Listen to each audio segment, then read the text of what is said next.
Very excited today to have, and I'm gonna butcher your You last can do name. it. That's I've okay. got Lisa, and give me your last name. It's male hot, just Male like hot? it looks. It Hot is male male backwards. hot. It is. Okay, well, It I is. was told by by Tyler, a mutual friend, Yeah. that it was pronounced a little bit differently. So, If you're going to be difficult about it, but male hot's the easiest way to go. It's All right. French, so maillot. Okay, maillot, but male hot or Male maillot, hot, yeah. if you can't do Yes. that. But let's just go to the beginning. I love to do this because there are very few people who are born realtors. Sure. Right? Sure. We all kind of found our way from various places. So how long have you been into real estate, and how did you get into it? Okay, so real estate licensed about 4 years, just over 4 years now. Wow. And then before that, I got into it. I was actually a bar owner. And so I owned a bar.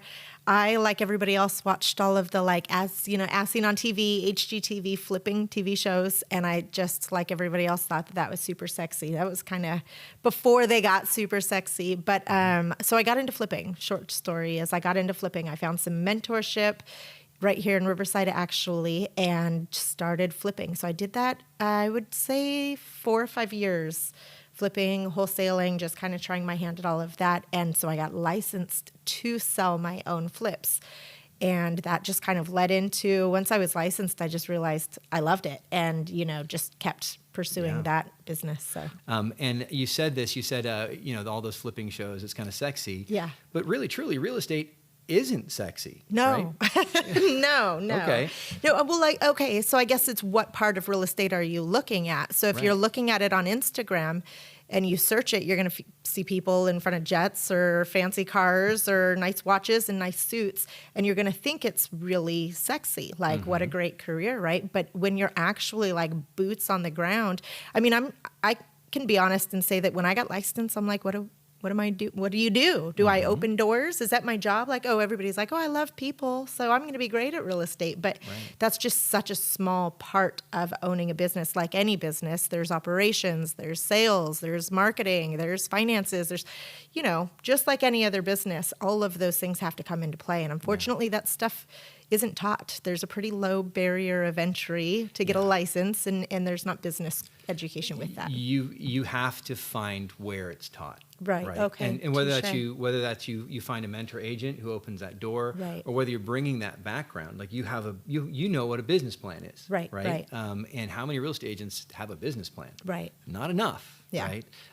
But that was a mindset. That was a difference. Yeah. So listening at home, what you're hearing. This isn't willy nilly. This isn't. How am I going to call today? Right. You got a plan. On Monday, I call these Sure. people. On Tuesday, I call these people. Systems. Systems. Right. And systems are the difference between a mom and pop storefront and a McDonald's. Right. Right. 1,000%. Systems. Yeah. Very cool.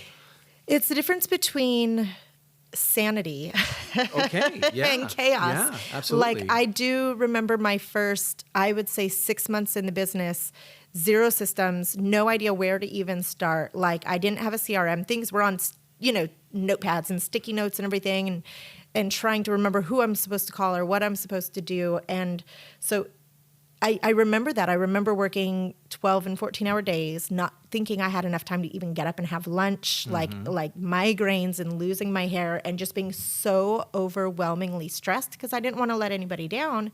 And I've got all these people counting on me, whether I'm selling their house or helping them buy a house, or they ask me for some, And so that's not a fun way to live. It's not a business. It's not a life. There's no balance. It's exhausting. And so systems give you this peace of mind that here's my standards, here's my mandatories that I have to complete every day. And then once those are complete, it's okay, I can stop work at 6 or 7 o'clock or whatever I gave myself as a time block, right? I pre-scheduled that ahead of time. And now I know that I did what I needed to do today and I can let it go. Yeah.